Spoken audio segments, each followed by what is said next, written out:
Hello everyone. Bluebella here. This will be a different video than my usual Gotcha Club animations. Rather, it is mostly a story of how my life changed, for the worst. I wanted to get this story off my chest for a long time. I've told a selected few amount of friends and family about it.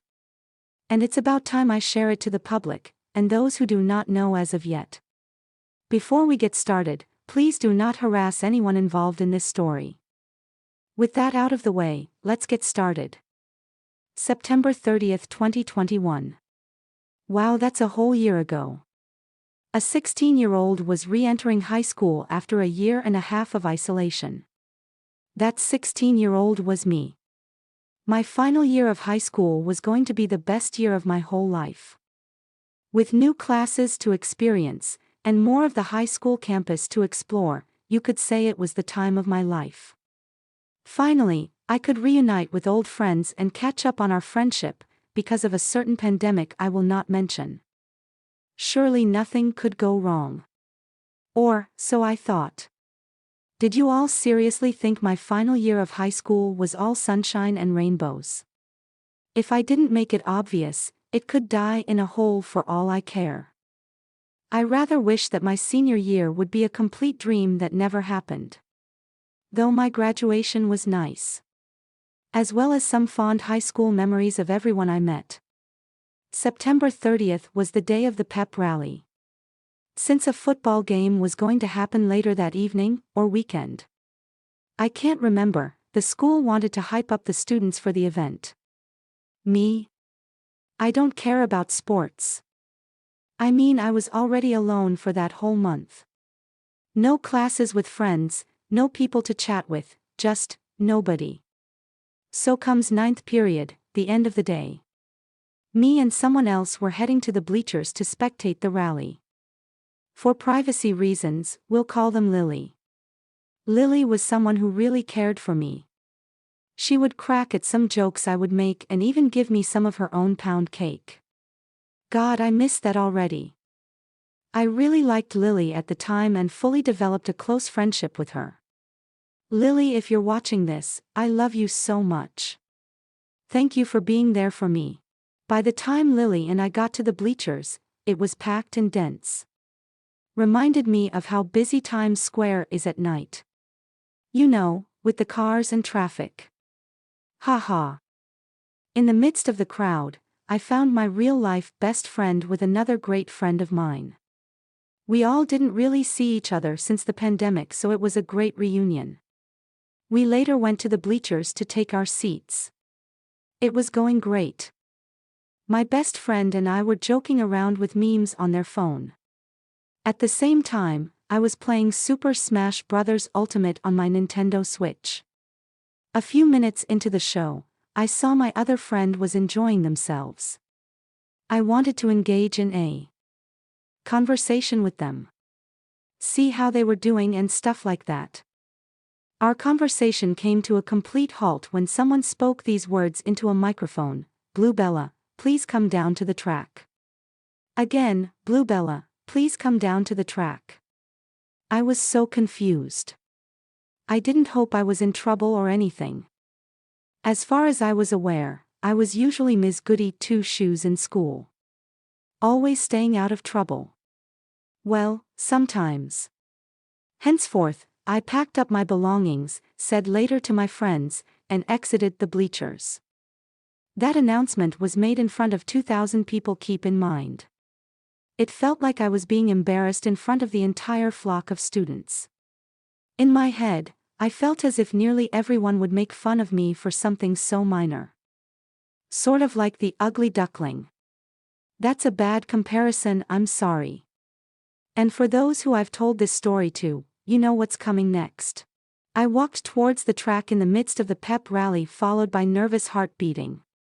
What greeted me was not only a principal of one of the high school houses, but another woman, standing next to them with a pissed look on her face.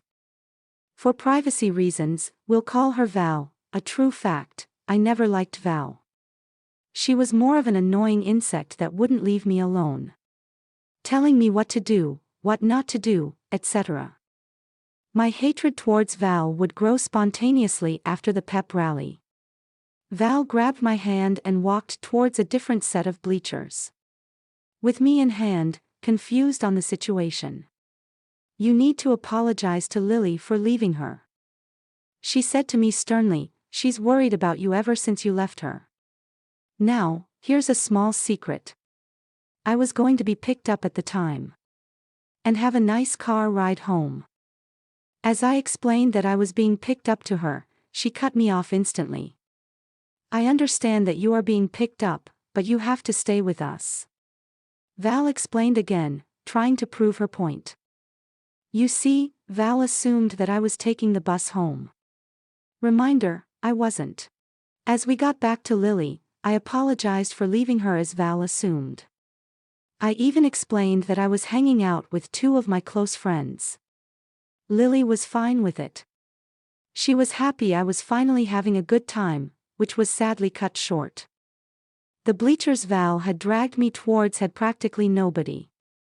Just some teenagers on their phone without anyone to talk to. Now, what does a person like me do at a time like this? Forced to be separated from your friends, your best friend of all people, and having no one to talk to. Crying. Loads of tears coming out of my eyes was my only solution. I was silenced that day. Traumatized for the rest of my life. Stripped away from the one thing that brought me joy, being with friends. As that show continued in the far distance, there was my puddle of invisible tears. No one could see that one person was having a horrible time. The only thing that comforted me at the time was a Luigi plush I carried around with me all day. That day, September 30th, 2021, was deemed the worst day of my entire life. By far, one of the hardest days for me to cope with to this present day. Later on that afternoon, once I got home, I cried. Crying for hours on end. Even playing some games online and talking to my friends wouldn't help me at all. For the rest of that evening, I even cried myself to sleep. Another fact, the same principal I mentioned earlier told me once that Val had every right to remove me from my friends. This still angers me to this day. You may be thinking, Val has apologized to you directly, right? Yes. They have. But the apology was 8 months too late. I'll have you all know Val made the apology on my last day of high school. Ever. If anyone is wondering how I feel after this event a year later, I am very much in a happier place than I was back then. Val is probably getting karma for everything she did to me as we speak. To those who I haven't told this story to as of today, I'm sorry for hiding it for so long. I didn't think anyone would understand where I was coming from with this long elaborated sorrow tale. Now that you understand, I hope you can forgive me. I want to take the time and thank those who I told this story to day of or days after this story for being there for me, in real life or online. I also want to thank all the people I met during that high school year, new and old. You are truly amazing people, and I wouldn't be where I am today without your support. Now that I'm out of high school and trying to find who I want to be, which is extremely clear, I can finally focus on my long life future goals that I have ahead of me. Though I will never forgive Val for what she did to me. To be honest, I'm still shocked that Val still has her job and hasn't gotten fired yet as of this post. Well, who cares? I just hope I don't run into Val ever again in real life. Well, that's the end of my story time. Thank you guys so much for watching.